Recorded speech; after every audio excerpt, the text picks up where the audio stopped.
Hello, everybody, and welcome back to the WTF1 podcast. Now, you're probably wondering, why am I in my bedroom? Why is Tommy in his house?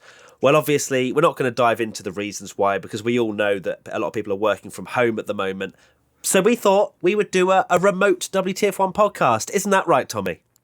It is. It's the quarantine edition. We haven't been out of the house. It's like an apocalypse, isn't it? It does very feel odd. That way. But yeah, obviously, myself and Tommy, Jess has left WTF1 now, so it is just us two carrying the podcast. But I'm sure we'll get on just fine, right, Tommy? Yeah. What a start. Yeah, we'll start. Jess leaves and we're in quarantine. Right. So we're going to dive into the Australian Grand Prix. Yes, that race. That race that never happened, but. I guess just very quickly, let's talk about, the fact that obviously it didn't go ahead, but it was the right decision, wasn't it, Tommy? Yeah, ultimately, it had to be done. However much we wanted F1 to be back, it had to be done. Yeah, it was a little bit late, but we'll dive into the methods behind it. Let's go with some 3 words from fans, because we're not doing 3-word race reviews. This feels really odd, but we're going to continue with the good hype. Right, _Morrissey, survived to drive. Human peace sign, esports came alive. Grey zone left through. Is that Frank barking? Yeah, Frank, come Frank, here, mate. Shut the hell up. Frank, come here. Here. Right. Frank is Tommy's little brother. No, it's not. It's his dog. I'm going to introduce. He's now on the camera. Stream. You're just such an attention seeker, aren't you, Frank? He Jeez. is. Anyway, Right. I'll continue. Grayson left through. If there's any noises, this is the guy responsible. You can't be mad at him. It's not you. Mercedes sandbagging again, and finally Ivan _Aguirre _32 better than France. Firstly, those 4 3-word race reviews. I say race reviews, word reviews. Yeah. Survive to drive is quite extreme.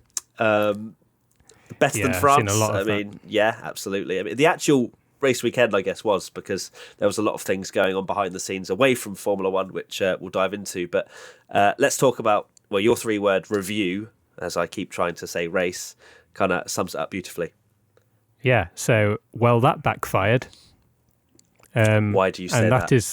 That is because of how poorly it was handled. They took a massive risk going ahead anyway. It wasn't like COVID-19 had already just suddenly appeared that weekend. You had Bahrain was already behind closed doors at this point. Italy was in an absolute mess where people couldn't get. There was talk before, wasn't there, that Ferrari might not even get to the track. Yeah, because Italy obviously going through a lot of turmoil over there. Yeah, and it affected everyone massively. I know Hamilton was very vocal saying, "Why are we here? We shouldn't be here doing this." And they thought they could try it anyway. And I guess when you look behind the scenes, it's money talks, isn't it? And Formula One, that they wanted to go ahead. You think of the amount of logistics that goes behind the scenes of shipping everything out, and it's not as simple as a football game where it's just the players traveling and obviously the fans as well, but you have that additional fact that all of this stuff has been shipped over, tons and tons and tons and tons of stuff, that I can understand the hesitation, but still how late they left it, where it was only a few hours before practice started or was supposed to start, that they finally pulled the plug. Yeah, it's absolutely appalling. I think Hamilton pretty much said that, what you're saying, that I think he said cash is king, I think was the words he used, saying that they're still there. They wanted to go ahead anyway, and essentially they took a risk, and like was in my 3-word race review, it backfired hugely. The fact that it took so long after McLaren, the biggest story was, of course, McLaren announcing that they were not racing. Yeah. And then from there on, you thought, well, that's the race cancelled. Everyone knew from that moment the race was going to be cancelled. But it took ages. It did take ages, and it's almost as if McLaren was the kind of triggering factor to a lot of these things, because I wonder, whether Formula One still would have tried to go ahead with it had they not had that that positive test result for one of the team members, I almost feel like that was the triggering point where it's like, well, we literally cannot go ahead now. There was obviously a risk before, but now it's confirmed that it's within the paddock. If that spread to everybody in the paddock, F1 would be in absolute shit, wouldn't they? Yeah, which, could easily happen, and that's now the problem, that everyone in that F1 paddock is now at risk. So, yeah, it's a sad thing because obviously, we don't know, because it can lay dormant within you for over a week, 2 weeks. So we'll see. Anyway, we're not doctors, but I hope everyone that's watching, listening, is staying safe, because obviously it's a horrible time, and especially for the people that are out in Italy and where it's ridiculous out there. Obviously, our thoughts go out to you, and we just need to stay tight. Absolutely. Okay, so at Oz Suckling. When is F1 most likely going to start? Monaco, maybe? Look, a lot of these questions, you kind of, obviously we're wondering, when's it going to come back? Well, we don't know. We literally don't know. It depends on how well the containment goes, how well, obviously, these lockdowns in Spain, Italy, etc. Does it actually work? Or does everyone after a month come out and then catch it, and then we go down back into some sort of meltdown again? Like, we just genuinely don't know. There's all sorts of reports saying that this whole thing could last till spring 2021, but we can't. Yeah, I saw that too. We can't live. Can't live with that, can we? No, it is. Like you say, it is all just speculation, isn't it? We're not experts. We don't know when this pandemic is going to stop. And Formula One actually released a statement today, which was almost like an open letter to fans from Chase Carey saying, we all want F1 back, but it's out of our control. Exactly. They've likened it. Well, they've described it as a fluid situation, which is very true. You can't say, right, we're going to be back for Monaco, we're going to be back for Spain, because they genuinely don't know. It could get 10 times worse. It could go away in a few months. We don't know. So the questions, we're all very much speculating. We'll never truly know. I guess that the idea is to plan towards June, but they don't know. It might be Baku. Who knows? Yeah, I heard that Baku was a potential starting point, but again, no one knows. No one knows at all. And there's also talk now of 2-day weekends and no summer break. If this calms down and we do get to go racing, they might have to. They're going to essentially be having a lot of back-to-back races, and the only way that's going to be able to work, if they're very, like, countries that are very far apart, the only solution is to just do Saturday, Sunday only, which is something we mentioned in the podcast a while ago. Yeah, but didn't want it to happen like this. Yeah, not the reason that it has happened. At Luke CF, when I said want to get rid of practice, not like this. No, not like this. At Luke CFC 25, if the season has to be reduced to, for example, 10 races, what 10 races would you prefer to be on the calendar? Good question. That's basically asking what our top 10 races are, but at the same time, I'm kind of the standpoint that it's just has to be the safest ones. If we do go racing, obviously, I guess the countries least affected are the ones that might be looked at. It depends on this whole fluid situation. But if we're looking at it purely from a Formula One fan, what do we hope is going to be on the calendar? Monaco's not in one of those 10. How dare you? I've written my list, actually. Go on then, hit us with your list. Okay, this is going to be controversial, I think. Okay. Bahrain. Fine. China.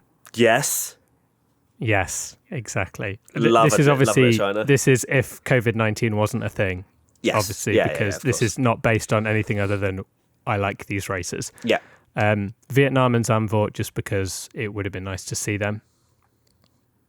And I can agree with that. It would.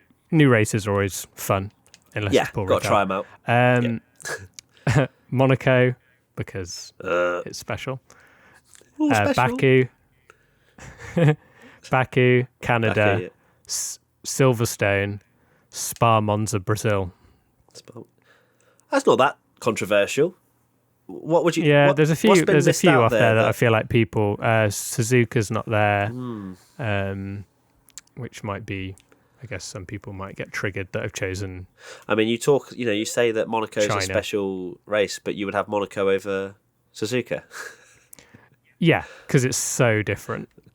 I like that it's so unique on the calendar. Okay, so what else have we missed?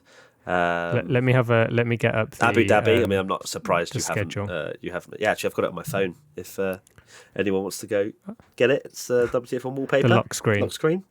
Although I need to update that with just a blank screen that says 2020 F1 calendar. It's really annoying when notifications come up, though. Okay, so you've got rid of Australia. You've got rid of Spain. Singapore, actually. Oh, that's a tough one. You've got COTA. You got rid of France, but what a Grand Prix that is. I know.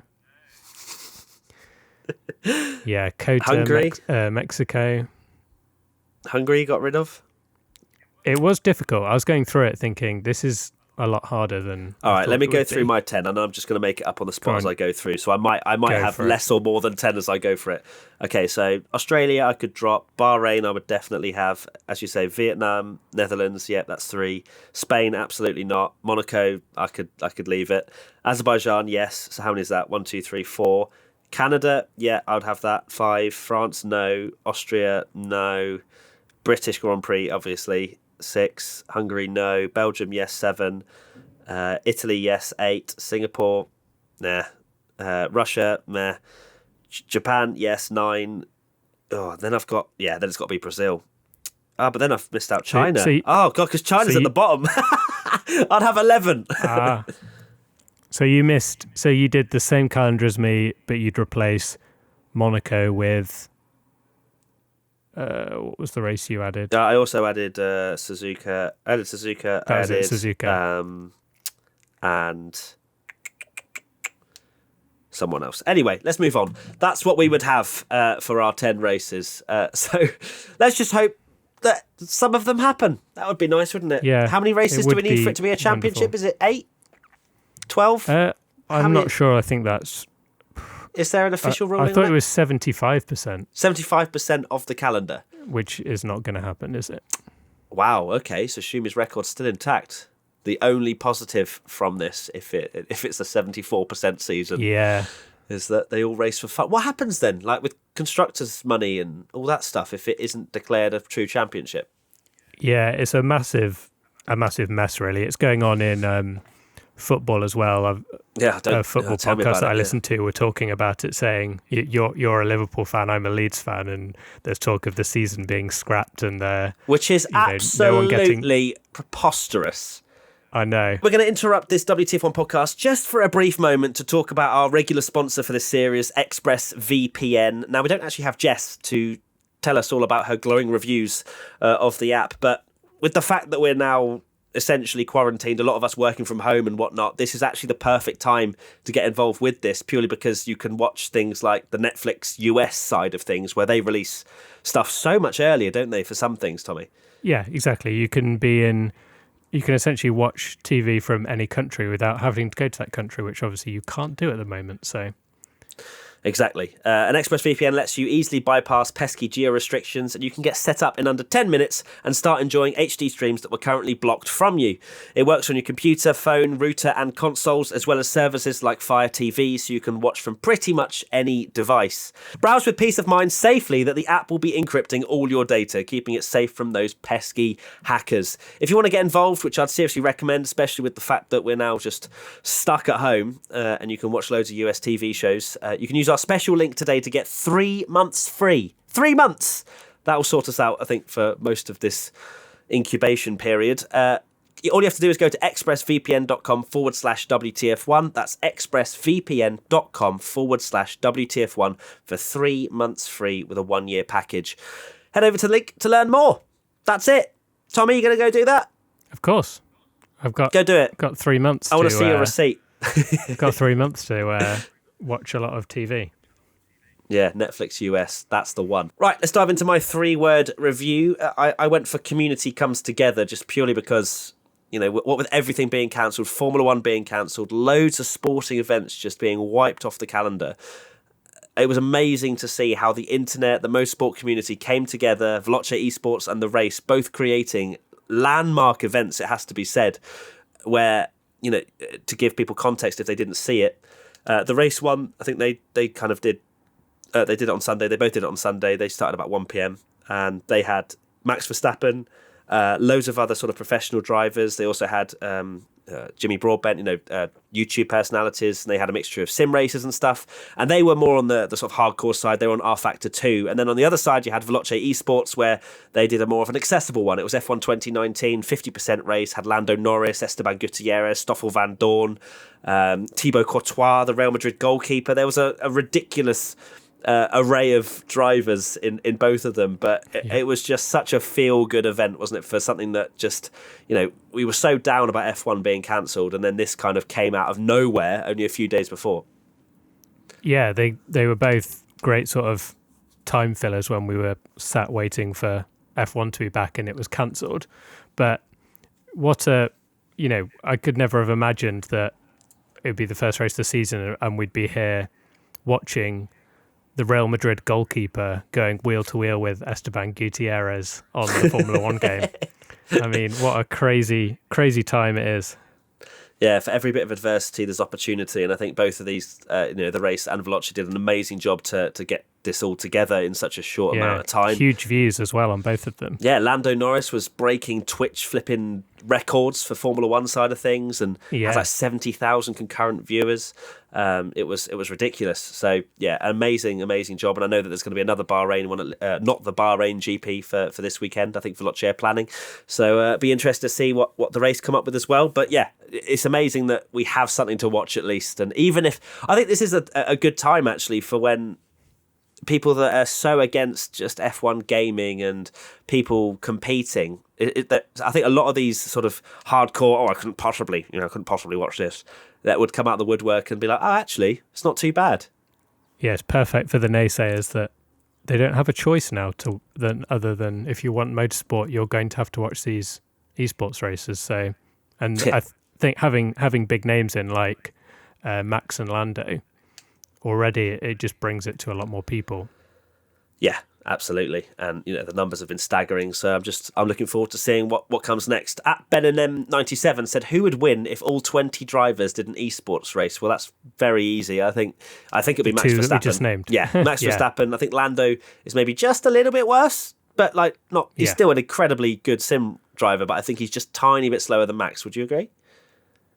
From what I've seen, I think Max is on the hardcore sim side of things, the hardcore sims.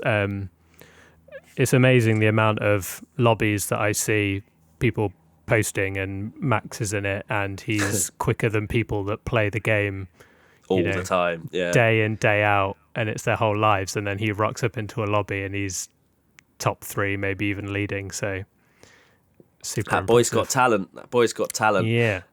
Looking forward to seeing what comes next. Hopefully, I'd like to see other drivers, other younger drivers especially. Let's get George Russell, Alex Albon, Carlos Sainz. The guys that probably have some sort of capacity and way of taking part in these events, and then it really will get some notice. And Formula One was sharing all about the Veloce race, so it was just awesome to see, especially from hardcore gamers like ourselves.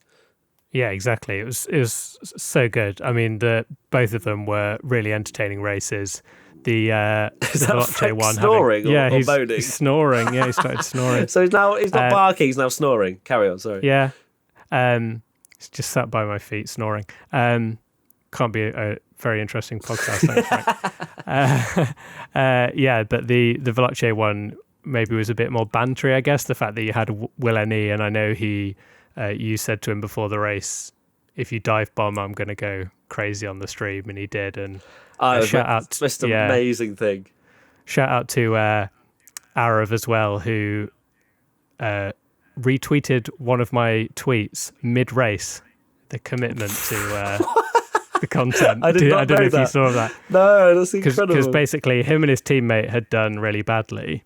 And they were obviously both in Ferrari. So I put the screenshot of them in 19th and 20th and put 2020 Ferrari, this is our year. And I was surprised to see it sort of, popping off a bit, and noticed that Arav tweeted it, and then loads of people were replying saying, Arav has retweeted this in the middle of the race. And apparently when he went into the pits he was checking Twitter. I mean, to be fair, I would do exactly the same thing. So, Yeah, fair play to him. Another thing that happened, which was more on a WTF1 side of things, was the Twitter poll GP that you came up with, Tommy, which was fabulous, I have to say. Thank you. At the RSD says, can you review the madness of the Twitter poll GP? So, Tommy, do you want to explain what it was for people that didn't see or don't use Twitter? Yeah, so if you didn't see it, I tweeted about a fake race on our Twitter page and basically just made up scenarios for people to vote on what they wanted to happen. And they were normally a mix of sort of sensible and chaotic scenarios, and WTF1 fans being WTF1 fans, the chaos got voted for every single time, pretty much. Oh, you knew that would happen, surely. Yeah, of course, yeah. Of course. So if you didn't see our Insta story, we also did an Instagram story about it. So if you completely missed it and you can't see it anymore, I'll give you a quick review of the race. So Hamilton stalled on the start. Leclerc and Verstappen crashed into each other while battling. Not agreed. Don't like that. Yeah, exactly. Kvyat torpedoed 5 cars at the start, wiping out them. Both racing points got disqualified for being too much like the W10. Then there was a thunderstorm and both Williams pitted for wets a lap earlier and jumped to 3rd and 4th. Then Bottas used DAS and pulled his own steering wheel straight off the column and crashed into the back of Vettel. And then we got the vote where Williams were 1-2 on the final lap and Latifi was closing in, a bit like Spa 98 with the Jordans, and gave people the vote that whether they should hold position or let them race, and they chose let them race, so they crashed into each other and Sainz won despite not being mentioned in the entire race. Perfect. Tommy, honestly, I want to see another Twitter poll GP. Will there be another one? I mean, I was surprised at how well it did, so I'll definitely do another one for Bahrain. Why not? Especially if Carlos quick retweets it, right? He'll. Yeah, well, maybe we'll have a different winner. Maybe people won't be so chaotic because I want to see Hamilton might. Lewis Hamilton might be celebrating it, saying best fans. Who knows? Likes to flag. That's pretty much. Likes to flag win where everyone just picks the boring scenarios. You never know. Yeah, it might be it's WTF1 fans. It'll be anything but. Right, that's it. Thank you so much for listening or watching. Make sure to check out ExpressVPN, our sponsor for this podcast, as well as giving us a review on Apple Podcasts. 5 stars, nothing less, nothing more, because, in this torrid time, we need those 5 stars. And give us comments as well. We do read everything that you review on there, and it's really nice to see such positive comments about this podcast. That time when also we'll be out too, where we talk about classic races, and we'll continue that throughout quarantine period. Absolutely no problem at all. Tommy, that's it, isn't it? Thank you so much.